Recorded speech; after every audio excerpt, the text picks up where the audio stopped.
I was playing through the remake of Fire Emblem Shadow Dragon, which is the one that stars Marth in the beginning of Marth's journey. And I started thinking about his taunt in Melee, like what his taunts said. And people always said his taunt meant, hey, everyone, look at me. That is the literal translation of it. I was like, is that really what he's saying? Because his character in Fire Emblem, why would they make him say that when he doesn't act like that at all? It's not true to his character. But if you read more into the nuance of it, it's more like he's saying, hey, everyone, look to me. Look at me versus to me is, one word, but it makes a whole difference. It's a rally cry. It's like, I've got your back. I think that's beautiful.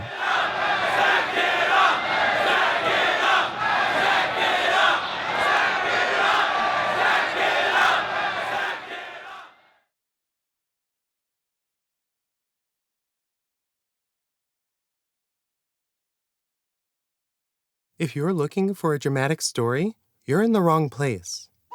This isn't a documentary. It's a series of meditations on winning and losing. So before we talk about winners, let's talk about losers. I learned early on that you could be a loser just for liking the wrong things. There's hardcore dude shit to watch. But then I learned about pro gamers. They didn't look like losers to me. Who's he? That's the Hammer. #1 wild man on the circuit and East Coast Magic phenom. They looked like winners. Maybe I could get Hammer to show me the ropes. The greatest of all was Kai Buddha. Kai Buddha, German juggernaut. Kai showed me that it was worth sticking through the losses for something I loved. Congratulations to Kai Buddha, Pro Tour Barcelona champion. Even with his wisdom, though, I was never very good. I moved on. I found another game, filled with characters I knew in my bones. Everybody's done for that one. I tried hard at this, too, but it never worked out.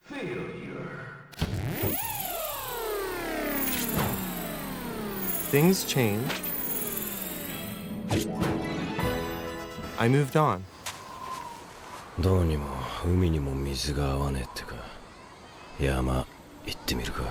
Until I heard of a community effort to revive the game I loved.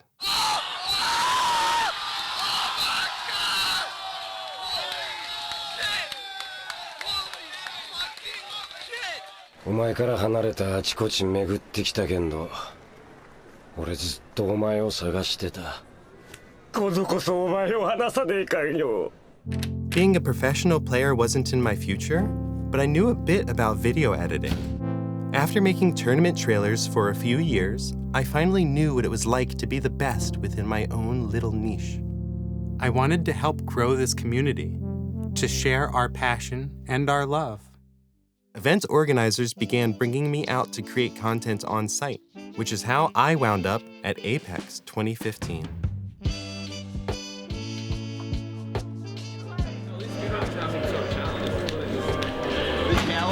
Unlock all 64 we use before you lose your mind. I think I'll lose that. Apex 2015 has to be a fucking documentary. Against all odds. 2015 against all odds, seriously. A few weeks before the event, evidence emerged of abuse by the owner of Apex, Alex Strife, and they abruptly vanished. Those of us on staff were left to fend for ourselves in a dilapidated budget venue, unprepared for the brand's greatest challenge: success. Twitch actually gave money towards making Apex big, and there was more sponsors and attention than ever before. It was the first Nintendo licensed event ever. Apex was the tournament that you were gonna go to knowing that it was a shit show. Everything was set up to fail, but they were always amazing. I walked into the venue and I was like, oh, this can't run. They booked the venue too small for the amount of people. It was just not fit for competition. The call-outs, the blizzard, the collapsing of the parking lot, and the whole Alex Strife thing. Oh, that noise is whack! The 64 setups that have to be unlocked. Are you recording him bitching? Yep, he's recording me bitching. He's just a large black man. I fucking love it, damn it. I love doing this. I wouldn't be doing this if I didn't love y'all. Are you the biggest bitch? Let's do it, bitch. I'll fucking lefty arm wrestling on the bed all day, every day. I'm gonna drink some of this Fireball first. Just destroy me. UFC, most anyway, that's be chilling around. Record this. Put this on VGBC if I win. What are you guys doing? Arm wrestling? Lefty arm wrestling. And if I don't win, then delete the footage immediately, probably. Right, Same with me and Levin. If you don't win, I hope you win. Alright. On 1. On 8. What? On 2. On 17. 1, 2. Wait. That was not fair. You motherfucker. You got fucking mind painted. Actually, the only reason I did any of this was to show off my liquid jacket. You guys see it has a zipper on the side and everything. Can really put things in there. You can put things right in there. Right in there. That's what she said. Okay. Don't put that part in the official video. Despite the challenges so far, spirits were high. Major brands were finally paying attention to the competitive Smash scene, and success seemed on the horizon. Sponsored by a professional team. Damn, good thing I don't have a Smash 4 pool at 9 a.m. Because I'm actually Team Liquid. I don't know if you saw the jacket. But as Chillin and I worked late into the night, a question hung in the air. Were we really on the cusp of greatness? Or would this be just another Apex?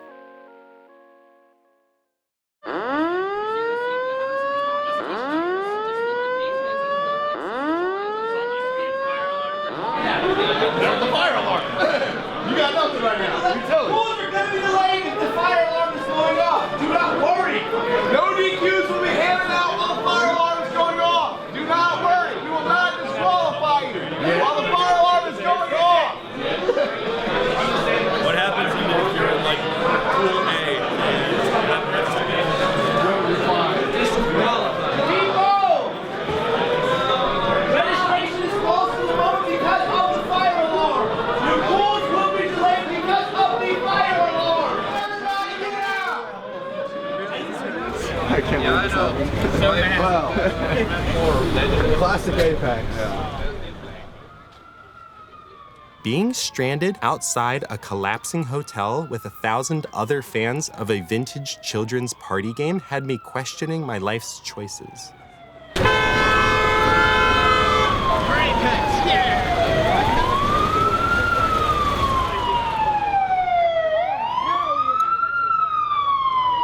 At the time, none of us were sure if this event would even happen.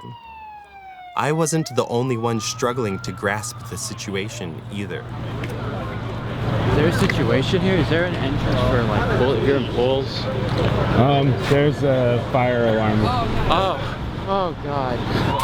Somebody decided to hang their towel off one of these things, and it's ruined the whole tournament. Right there.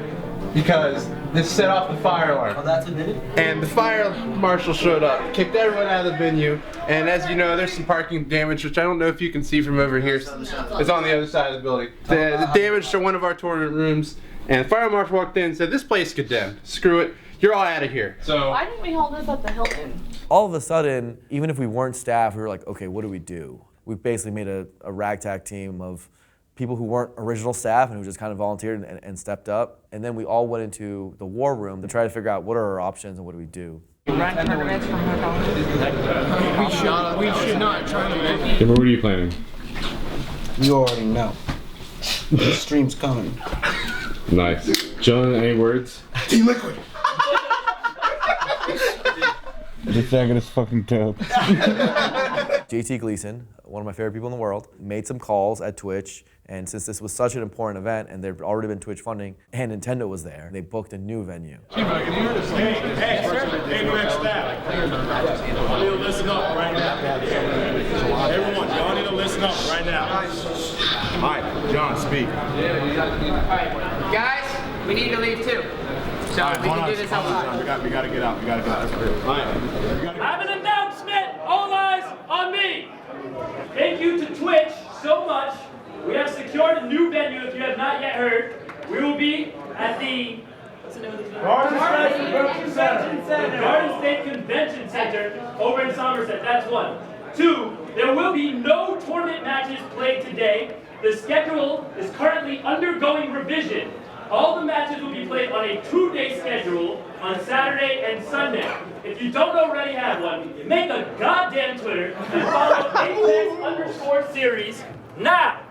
For this new venue, we will have a shuttle system to port players from this location to that location free of charge. Trying to do a 3-day event in only 2 days had the potential for complete disaster. I hoped this would all be worth it.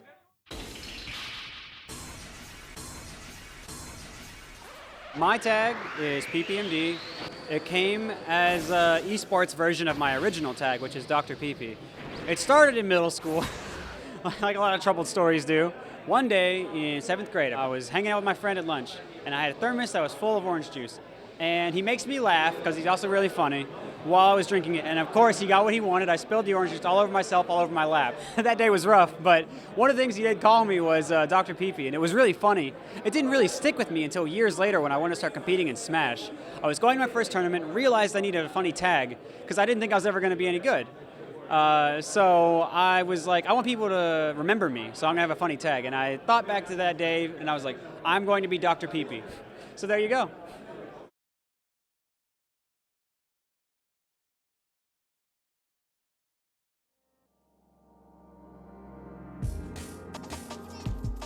This is the first Melee tournament to break 1,000 entrants, and all but one of those players will lose. A quarter of us will have paid for the experience of playing twice and losing twice. Some players may achieve some personal victories on their way to loss, but everyone will have to grapple with the pain of failure. We are not just here to crown a champion. We are here to learn how to lose. Oh, man. Jim gets a round of applause from the crowd. Yeah, he's the real hero. He got 2 PK flashes. He's the real winner of the match. How do you handle loss? Do you give up? Cry? Rage? 俺は努力したよ。お前の10倍、いや100倍、1000倍したよ。卓球に全てを捧げてきたよ。なのに。それは悪魔に卓球の才能がないからだよ。When losing isn't done properly, the pain will destroy us. 終わりだ、もう。何もかも終わりにして、ずっと遠く。Thousands of players are going to lose this weekend. But one of us is going to lose harder than the others.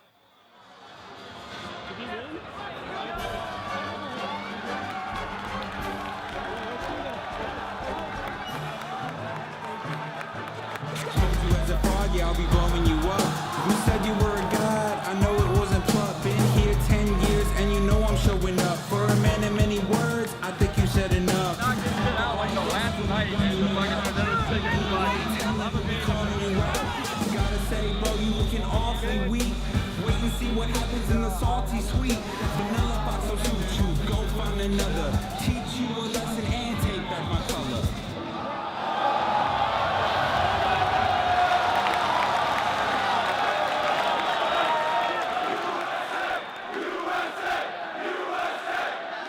For like a flicker, I was like, Chill's gonna win. That's the one thing that changes the whole fucking script. Flips the whole fucking script. It's this fucking rap song. We're about to settle this right here. I think this guy talks a lot, and it's about time for him to learn some respect. Levin, what do you have to say to Chillin before we start? I'm sorry.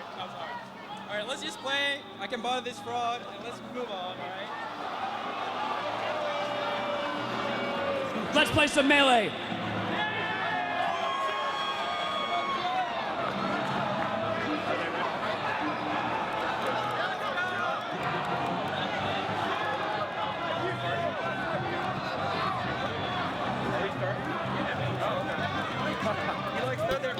Do you know what it's like to get your ass kicked in front of tens of thousands of people for 20 minutes straight after dropping a diss track about your opponent?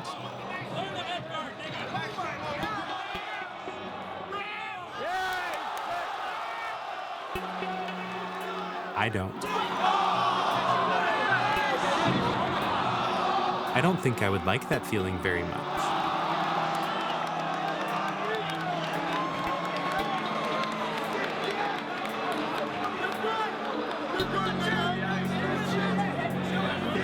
I don't know how I would handle it.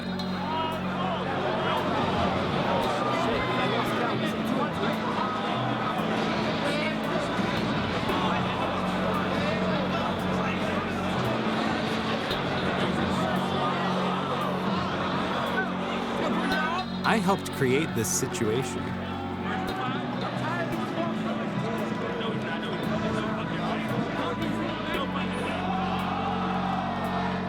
We knew that loss was possible, but this?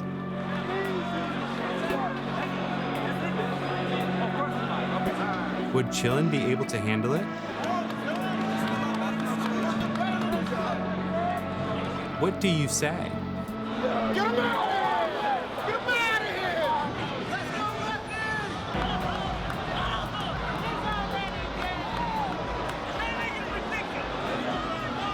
What can you say? He's not a god, nigga.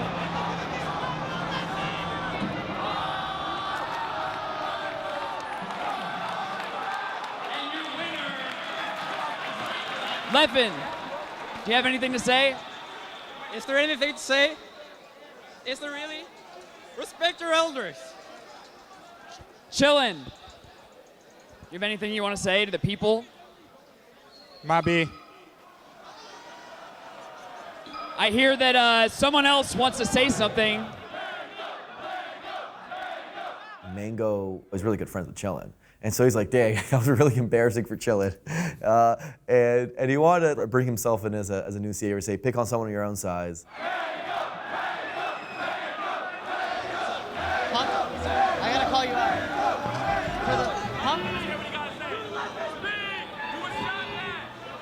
This man, okay, I went to his country and he beat me. Okay. But you come to my country and you beat my man 5-0. If we play in bracket, we're gonna put 1,000 on it. 1,000.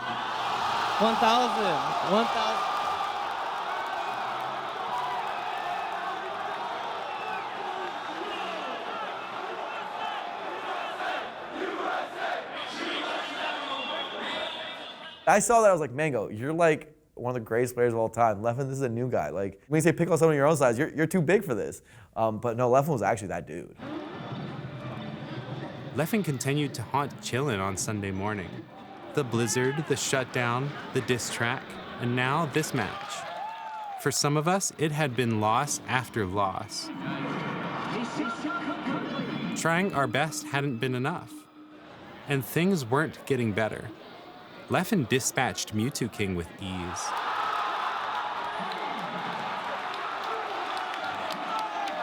And as I watched Mango lose $1,000, I forgot I was filming.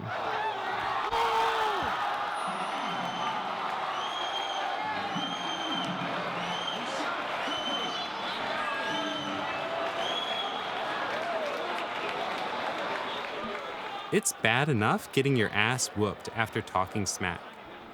But legally documenting it too? Ouch. Even still, there was a glimmer of hope. Someone who could turn everything around. Playing against PPMD, you are trying your hardest to control the match, and it's like slipping away all the time. PP has no chill. He's making me bills. The decision making is so quick. He's gonna essentially stop you where you're moving. And I never really had a chance in those games.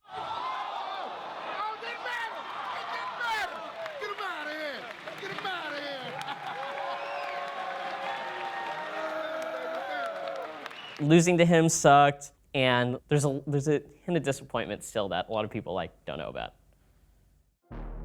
These are the last two players who have not yet lost. Consider just how many people had to lose for this to happen. Not just the dozens who fell to PPMD or Leffen, or even the thousands spread throughout this bracket. Decades of loss, of new champions ending the reign of the old. I told you this wasn't a dramatic story. You probably know who's going to win by now. I wanted to know how he made this whole event feel like it was worth enduring loss after loss. Ready? So I asked him. Go!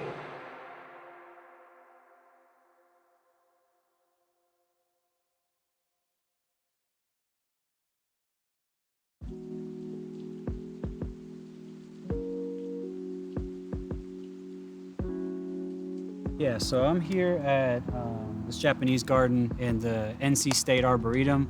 I come here to kind of relieve stress, clear my mind, get some exercise, be with nature. I think it's a very beautiful place. My second home away from home.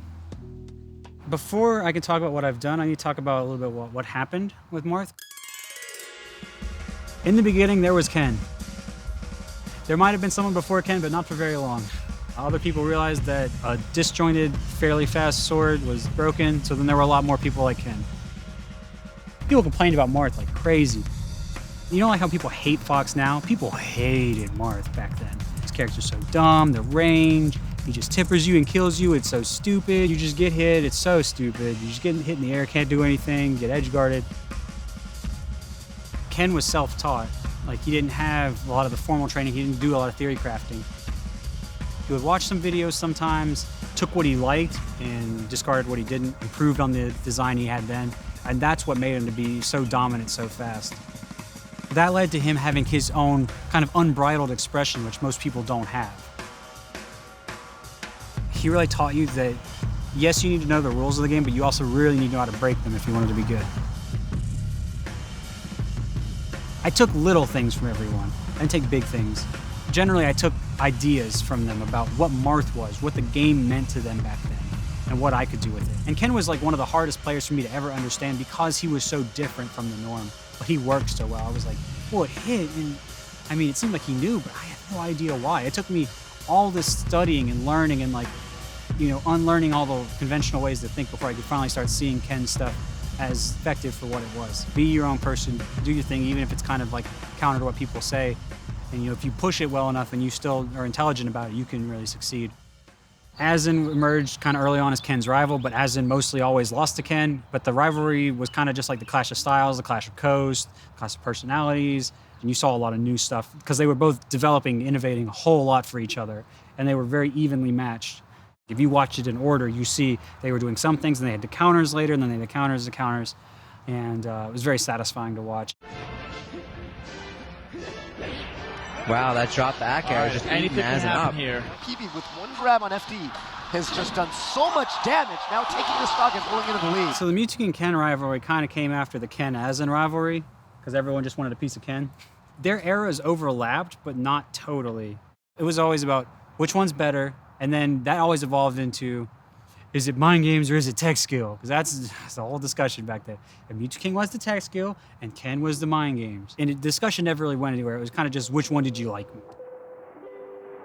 After MLG dropped Melee, Ken started taking things way less seriously, partly because he just wasn't incentivized anymore, partly because he was just burnt out. And then Mewtwo King continued because he still had his potential to reach. When Brawl came out, the meta kind of died. Pretty much all the Marths quit. Ken hasn't quit. There were not many Marths. So it was pretty much Mewtwo King doing the Marth thing all by himself. So he wouldn't try to find solutions to problems that he would have tried to find solutions to before. Like Marth was used to be played in every matchup. Then Mewtwo King got 4-stocked by Over Triforce at pound 4, quit out of the match, back when people didn't quit out of matches, and we never saw him play against Sheik after that. Mewtwo King lost to PC Chris's Captain Falcon in 2007. He never played against Falcon ever since with Marth. He always went Sheik and just beat them. So Mewtwo King was Marth. And if Mewtwo King lost a matchup and said it was unwinnable, there was just nothing, no other choice, no other authority. You had to believe it.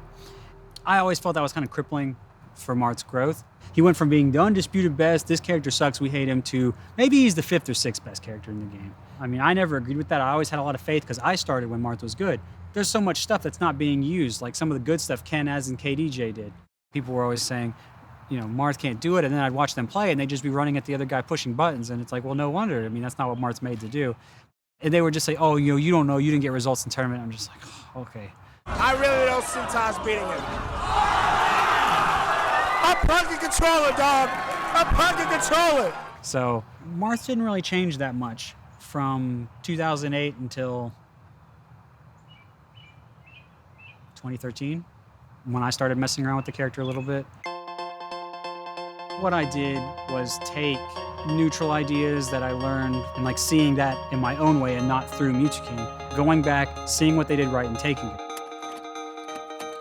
PC Chris had played Asin Fox Marth, and Asin beat him by just fair, wave dash back, look and see what he's gonna do. And it just blew me away how simple he was being and still so effective. So when you fair, you have time to wait. If you delay it, you have time to wait and see what they do. So that really enforced the idea of simplicity to me that I was still really trying to learn at the time. KDJ, he always had like some wonky idea about a combo or some other punish. KDJ's main message to me was think of every single different way you can use your tools as you possibly can. Chances are there's gonna be some off-the-wall thing that you're not gonna be thinking about because it's too weird, it's too different. But you need to go there. Uh-oh. Wow, the charge! So this guy Fast Like Tree, in 2004, 2005, he was a really good Texas player. Fast Like Tree, oh my God. He was like this hidden boss Marth, like people were like afraid of him, and he came up with a bunch of cool Marth tech, some of which still hasn't been advanced super far. Art, he studied under Fast Like Tree and then spent a lot of time trying to figure out how to tipper F smash and neutral. He was coming up with stuff to get around like what we call Marthritis, and it was very interesting, very innovative, and it was something that I've always wanted to really pursue and show people that can be done. PPMD dash dance. The way that he would finesse it is unlike anyone else. He's so quick with it, and he's never excessive. Like, the way I dash dance, totally excessive. There's like a lot of filler, there's a lot of bullshit, but for him, very efficient and always threatening. That's probably been my main contribution. I showed that you could dance around people, you could extend his threat range really far so that even if they were fast, they still had to deal with a massively long threat range.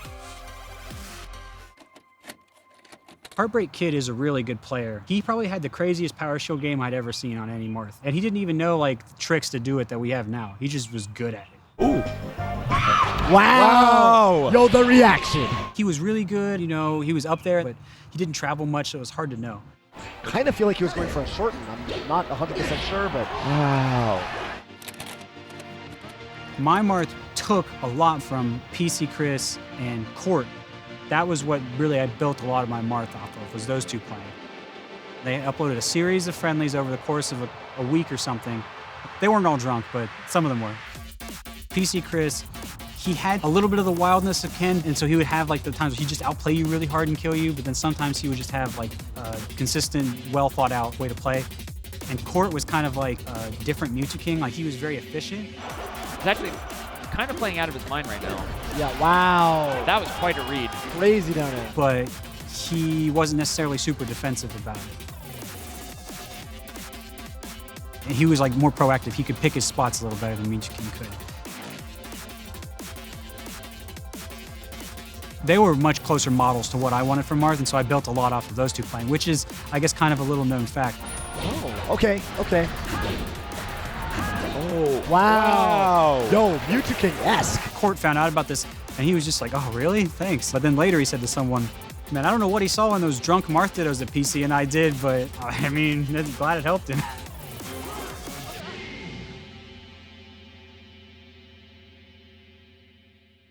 I played Mewtwo King and was playing fairly good. Not great, but fairly good. And I knew a lot about like little things where I could get him.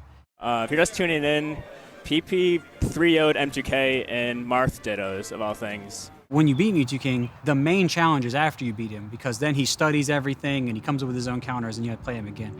So that was kind of what Apex 2014 was about, was we're gonna see who had the better preparation, who really knows Marth. I really love those movement tricks by Dr. PP, man. Wow, do you see this Marth? Okay, not bad. Not bad at all. Are we going to see a 4-stock? I think it was a pleasing clash of two people who were, taking the game to a very high level. The champion of Apex 2014, Fiji, BC, Dr. PP. That showed that the threatening style of movement that I had was something to be respected. That was kind of the turning point in Marth's history. Or it would have been, had I kept playing. Before I forget, most important Marth videos. Most important Marth videos. My stuff at Apex 2015. I do genuinely think that a lot of that stuff was new Marth stuff, or it was repurposing old things to a new end.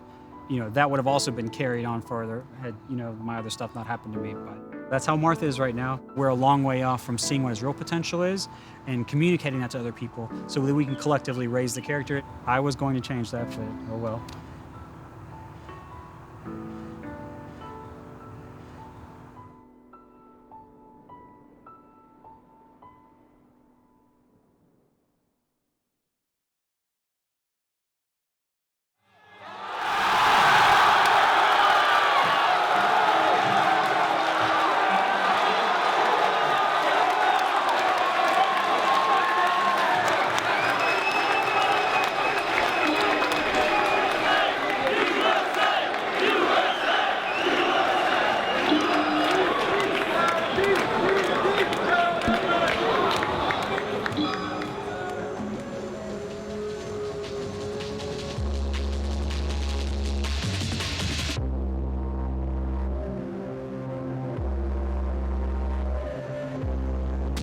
losing is painful. It can make you feel small.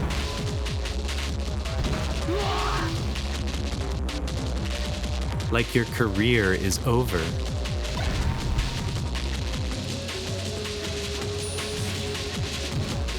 Like you don't deserve a break.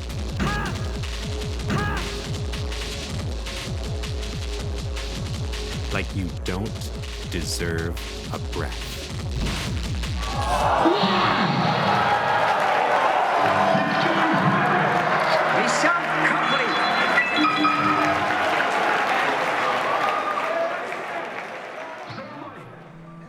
只要不再做这种只有我自己一个人没票的梦，就轻松多了。你的人生刚刚开始，现在才刚刚走到起跑线上。我已经不想再……哎，我说的不是打球，是说人生呢。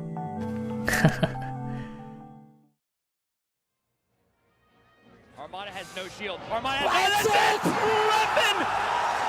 Absolutely tearing through everyone today, Toph. Leffen is our EVO 2018 Super Smash Bros. Melee champion. Oh my god.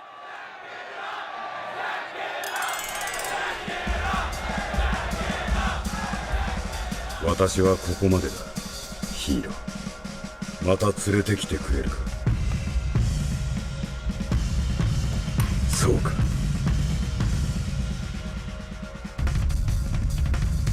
全身の細胞は狂気している。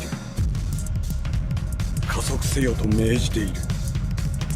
加速せよ。加速せよ。ヒーローは急速な成長を遂げる。次第に引き離されていく。焦りはない。怯える必要などない。怯える必要などないのだ。ここはいい。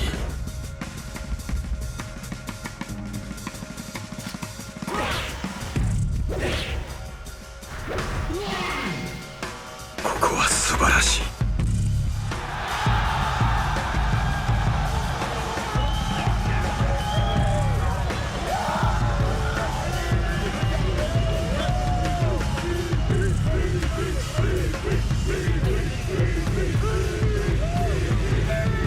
We could feel that this was a very special event. It's still to this day the most memorable Smash event I've ever been to.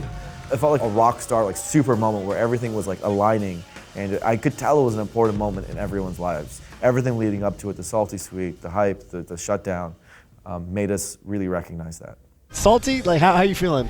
Honestly, I don't think I've ever been this like okay with a second place. Life is this crazy, mystical thing, and sometimes you just go out like a buster, and there's nothing you can do about it.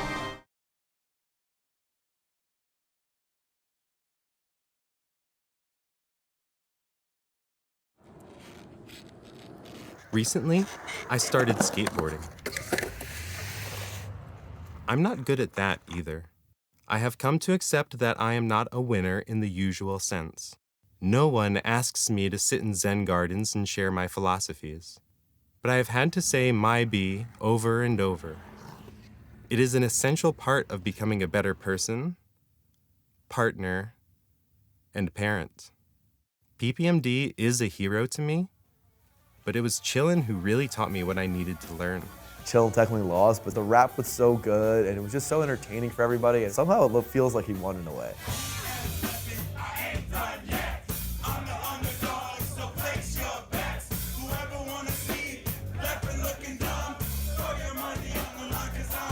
How do you handle loss? You accept it, and you own it, as best as you can.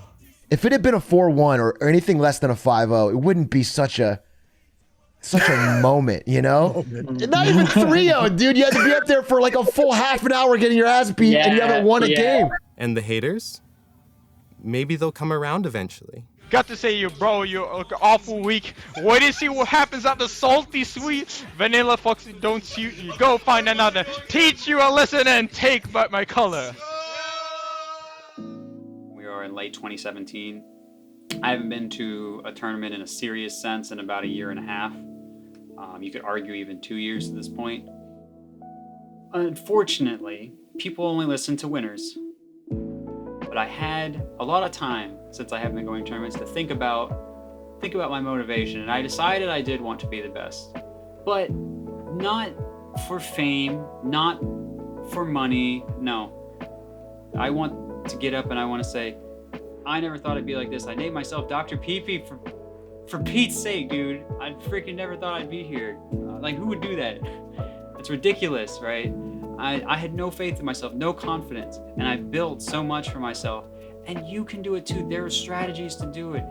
I learned so much about how to express myself and to overcome myself and to accept myself and love myself through accepting the flaws of my character, overcoming hard matchups, beating opponents in styles that really give me a lot of trouble. When you think about life like that as a continual learning experience, to have anything give you that, whether it's a game or anything else, is incredibly liberating, and I'm just so blessed to have Melee give me that.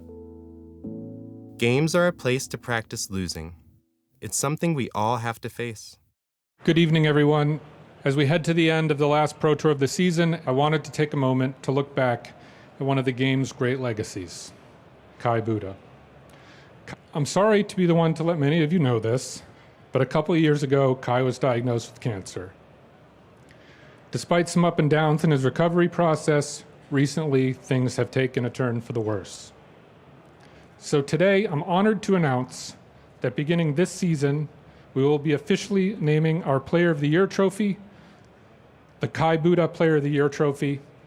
I can't think of a better way to honor the contributions of the game's greatest winner. Please join me in a round of applause for the winningest Pro Tour champion of all time, the German juggernaut, Kai Buddha. Thank you.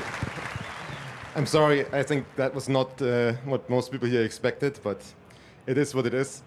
I'm 44 years old. I've played Magic for 30 years. Just the feeling that this game and this community has given me and being part of the Pro Tour, it's just been great. I can't imagine what my life would have been without playing Magic the Gathering. But yeah, I'm just happy to be here. I've had a great time playing Magic. I hope to show up to a few more tournaments as much time as I have, and yeah, thank you. Winning doesn't prevent losing. It just delays it. This interview with PPMD was filmed for an idea that never got funded. It failed, and what you're seeing is evidence of my failure. It was hard to build something out of it that I felt proud of, especially because multiple abusers were scattered throughout my footage. They poisoned the community so much that I questioned whether or not it was worth making anything at all. I have a conflicted outlook on my time in Melee. I think there's some things I wish I did differently, but I definitely tried. I put it all on the field. When I was younger, I thought that my contributions felt like a waste of life. You know, like, why am I doing this stuff with this random video game community? But as I got older, I realized that, you know, a lot of our constituents are people who don't have a great sense of community. They don't have that third space. You know, frankly, you know, this is a little morbid, but, you know, they're at higher risk for suicide. You know? And I think that it's helped a lot of people's lives. So I think it's actually a monument. It's actually really important what we've built. I didn't think it was before. Games can be a way for people to get past trauma, and certainly, you know, with my own depression experiences in games, I've been able to overcome plenty with that. That's something that you can only get when you can immerse someone safely. I wasn't a perfect player, but the way that I feel about everything is absolutely perfect. There were a lot of goals that I didn't achieve that were like left on the table, and like, that's fine. I think aspiring for like these big things, which is what I would always want to do, like I wanted to win a super major. I didn't even get top 3 at a super major. The highest I ever got was 4th. I don't even see myself as like a Mount Rushmore Marth player. But there were things that I didn't aspire to be that like I eventually became. What I did for teams, what I did for Marth, what I did for the community, and tutorials and things. Yeah, I think my career was perfect.